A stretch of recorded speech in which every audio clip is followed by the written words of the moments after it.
नमस्कार।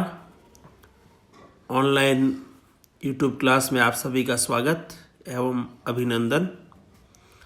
हिंदी ग्रामर, हिंदी व्याकरण क्लास 5 में आप सभी का स्वागत।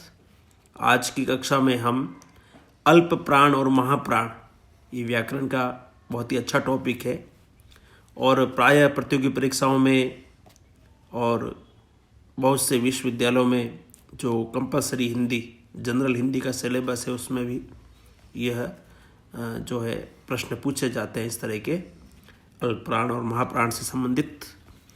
तो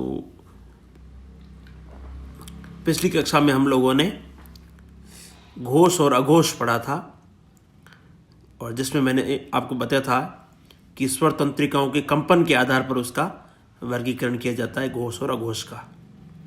अब अल्प प्राण और महाप्राण का जो वर्गीकरण होगा, ये जो वर्गीकरण है यह मुख विवर से जो वायु, जब हम वर्ण का उच्चारण करते हैं वायु बाहर निकलती है तो वो कम और ज़्यादा वायु मुंह से बाहर निकले, उसके आधार पर ये वर्गीकरण है। तो हम लेते हैं अल्प प्राण महाप्राण, है ना। तो श्वास वायु के आधार पर जो है वर्णों के दो भेद हैं, अल्प प्राण और महाप्राण। अल्प प्राण की हम बात करते हैं पहले। अल्प प्राण, अल्प का मतलब क्या होता है? कम। प्राण का मतलब यहाँ है प्राण वायु, है ना। सांस लेते हैं तो प्राण वायु बाहर निकलती है, तो कम वायु बाहर निकले, सीधा अर्थ हो गया। परिभाषा देखते हैं हम इसको।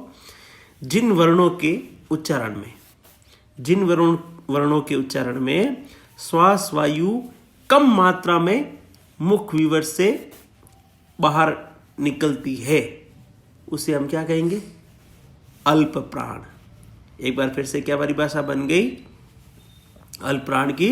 कि जिन वर्णों के उच्चारण में प्राण वायु कम मात्रा में मुख विवर से बाहर निकले तो उसे हम क्या कहेंगे? अल्प प्राण। क्लियर? अब प्रश्न उठेगा कि अल्प प्राण में सर कौन कौन से जो है वो वर्ण आते हैं। तो अल्प प्राण में हर वर्ग का 5 वर्ग है हमारे यहाँ पे, क वर्ग, च वर्ग, ट वर्ग, त वर्ग, प वर्ग, है ना। तो हर वर्ग का जो ये आपका हर वर्ग का पहला, तीसरा और पांचवा, तो यानी इसका मतलब क्या हुआ? हर वर्ग का पहला, तीसरा और पांचवा, यानी क वर्ग, च वर्ग आदि के जो वर्णों का जो वर्ग है, इनका पहला, तीसरा और पांचवा वर्ण। क्लियर यहाँ तक? तो यानी कि 3 वर्गों के 5 वर्ग हैं कुल, तो 3 पंजे कितने हो गए? 15। पहला, तीसरा और पांचवा व्यंजन हर वर्ग का, तो 15 तो ये हो गए। उसके बाद में आपके जो है, अच्छा ये कौन कौन से हो गए आपके? क, ग, ङ, है ना। च, ज, ञ, ट, ड, ण, त, द, न। फिर आपके हो गया प, है ना। प हो गया। फिर आपका हो गया ब, है ना। प, ब और म, तथा य, र, ल, व, ये सारे व्यंजन हो गए। और इसके अलावा सभी स्वर जो है वो क्या है? अल्प प्राण है। क्लियर? सभी स्वर में री शामिल नहीं है वो, ठीक है ना, यानी 10 स्वर। तो ये कुल मिलाकर के जो है वो आपके 29 हो गए। 3 पंजे 15 तो वो व्यंजन हो गए वर्ग वाले। और उसके बाद उसके बाद में आपके इन 15 व्यंजनों के अलावा आपके जो है वो ये वाले य, र, ल, व, ये हो गए 19 और 10 स्वर हो गए। तो कुल ये तो स्वर 11 होते हैं, लेकिन री शामिल नहीं है उसमें, ठीक है ना। तो 29, क्योंकि री र में आ जाता है ना फिर एक तरह से उच्चारण की दृष्टि से। तो ये 29 स्वर हैं वो, सॉरी 29 वो वर्ण है सारे के सारे, जो ये स्वर और व्यंजन समेत। तो ये सारे के सारे किस में आते हैं? अल्प प्राण में आते हैं। तो अब आपको पूछ ले कि निम्न में से कौन सा वर्ण समूह अल्प प्राण के अंतर्गत आता है, है ना। तो वहाँ पर जो है आपको दे देंगे कि भाई क ग ng ख घ, है ना, या छ झ, ऐसा करके ऑप्शन दे देंगे तो क ग ng ये हो जाएगा राइट, अल्पप्राण, है ना। पहला, तीसरा और पांचवा हर वर्ग का, फिर य र ल व और सारे के सारे स्वर, ये सब के सब क्या हो गया, अल्पप्राण। अब हम आते हैं महाप्राण। नाम से ही पता चलता है वो अल्प था, कम, और यह महा मैंने ज्यादा, अधिक।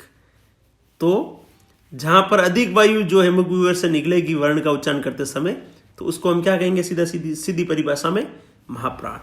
और व्याकरणिक भाषा में हम जब लिखेंगे तो लिख सकते हैं कि जिन वर्णों के उच्चारण में श्वास वायु अधिक मात्रा में मुख विवर से बाहर निकलती है, तो उन्हें हम जो है महाप्राण ध्वनियां कहते हैं। क्लियर।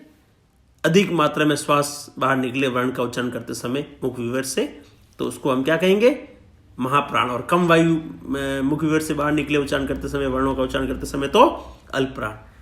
तो अब महाप्राण ध्वनियां कौन सी है, स्वाभाविक सी बात है।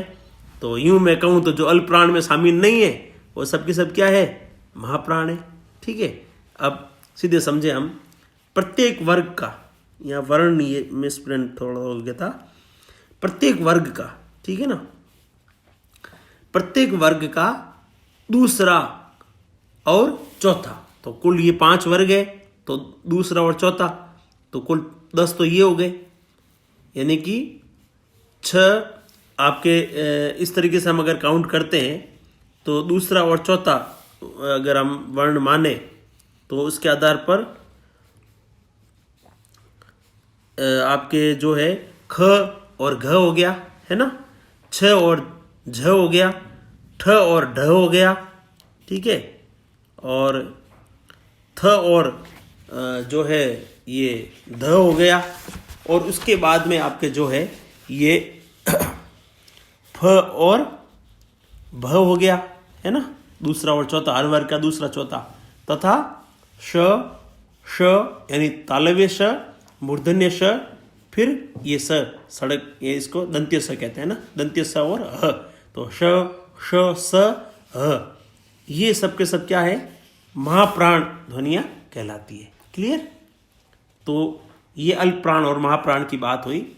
और एक छोटा सा और आता है अनुनासिक, जिसके बारे में हमने पहले पिछली एकाध कक्षा में एक कक्षा में हमने बात की थी, जब हमने पढ़ा था उच्चारण की दृष्टि से जो है वो व्यंजनों के प्रकार, तो उसमें हमने बताया था अनुनासिक, है ना।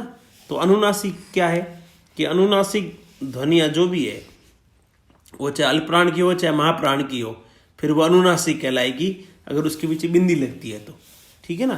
तो अनुनासिक क्या कहेंगे हम, अनुनासिक ध्वनियों के उच्चारण में जो है नाक का सहयोग रहता है, यानी कि कोई व्यंजन हम बोलेंगे तो उसके पीछे अंग ऐसा उच्चारण होगा, ठीक है ना। तो नाक का जो है वो प्रयोग रहता है।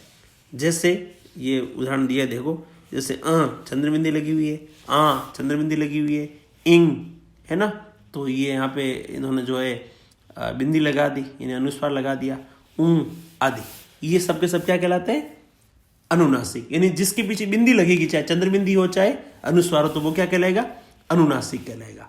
तो इस तरीके से जो है हम अल्पप्राण, महाप्राण और अनुनासिक के रूप में हम वर्णों का वर्गीकरण कर सकते हैं। और प्रतियोगी परीक्षा में कैसा भी प्रश्न आए, अब मुझे उम्मीद है कि आप आराम से उसका जवाब दे सकते हैं, चाहे प्रतियोगी परीक्षा हो चाहे किसी भी विश्वविद्यालय में कंपलसरी विषय के रूप में आपके सब्जेक्ट हो, तो आप सब प्रश्नों को आराम से आप हल कर सकते हैं।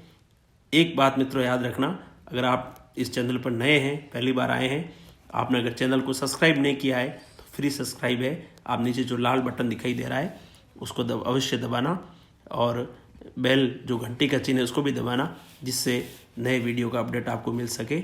और आपका मन करे तो आप शेयर लाइक अवश्य करना। अगली कक्षा में मित्रों फिर मिलेंगे, तब तक आप सभी स्वस्थ रहें। धन्यवाद।